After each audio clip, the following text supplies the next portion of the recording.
Professor Jayashankar Telangana వ్యవసాయ విశ్వవిద్యాలయం వారు అందిస్తున్న వాతావరణ ఆధారిత వ్యవసాయ సూచనలను ఇప్పుడు తెలుసుకుందాం. హైదరాబాద్ వాతావరణ కేంద్రం వారు అందించిన సమాచారం ప్రకారం రాబో 5 రోజులు వాతావరణం పొడిగా ఉంటుంది. చివరి రోజు అక్కడక్కడ తేలికపాటి నుండి ఓ మోస్తరు వర్షాలు కురుస్తాయి. పగటి ఉష్ణోగ్రతలు 28 నుండి 32 డిగ్రీల సెల్సియస్ మధ్య మరియు రాత్రి ఉష్ణోగ్రతలు 8 నుండి 18 డిగ్రీల సెల్సియస్ మధ్య నమోదు కావచ్చు. ఒకే వరి పంట పండించే భూముల్లో ప్రతి 3 పైర్లకు ఒకసారి లేనిచో ప్రతి యాసంగిలో ఆఖరి దమ్ములో ఎకరాకు 20 కిలోల జింక్ సల్ఫేట్ వేయాలి. డిసెంబర్ నెలలో పత్తి పంటను తీసివేసి నీటి వసతి ఉన్న చోట రెండవ పంటగా నువ్వులు, పొద్దుతిరుగుడు, మొక్కజొన్న లేదా కూరగాయలాంటి పంటలను సాగు చెయ్యాలి. షడ్డర్ పరికరాన్ని ఉపయోగించి పత్తి మోతాదులను చిన్న చిన్న ముక్కలుగా చేసినట్లయితే తొందరగా నేలలో కలిసిపోతాయి. భాస్వరం రసాయనిక ఎరువును విత్తే సమయంలో మాత్రమే వేసుకోవాలి.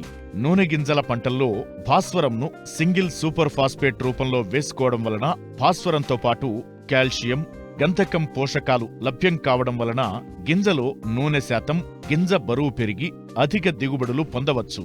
తెలంగాణ జిల్లాల్లో రాత్రి ఉష్ణోగ్రతలు చాలా ప్రాంతాల్లో 15 డిగ్రీల కంటే తక్కువగా నమోదవుతున్నాయి. యాసంగిలో చలి ప్రభావం నుండి నారుమడులలో నారు ఎదక్కపోవడం, ఆకులు పసుపు మరియు ఎరుపు రంగులోకి మారి కొన్నిసార్లు నారు చనిపోతుంటాయి.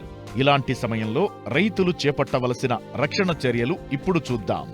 నారుమళ్లపై ఇనుప చువ్వలు లేదా వెదురు కర్రలతో ఊతమిచ్చి పైన పలుచని పాలిథిన్ షీట్ లేదా ఖాళీ యూరియా బస్తాలతో తయారు చేసిన పట్టాలతో సాయంత్రం పూట కప్పి ఉంచి మరుసటి రోజు ఉదయాన్నే తీసివేయాలి.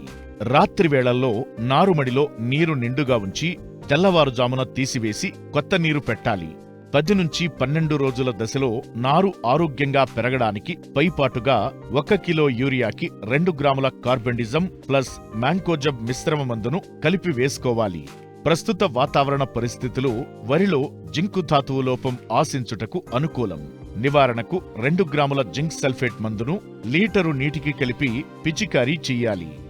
వరి ప్రధాన పొలంలో కాండం తొలుచు పురుగు ఉధృతి తగ్గించుకోవడానికి వరి నారుమళ్లలో కార్బోఫ్యూరాన్ 3G గుళికలను 200 చదరపు మీటర్ల నారుమడికి 1 కిలో చొప్పున నారు పీకడానికి వారం రోజుల ముందు చల్లుకోవాలి.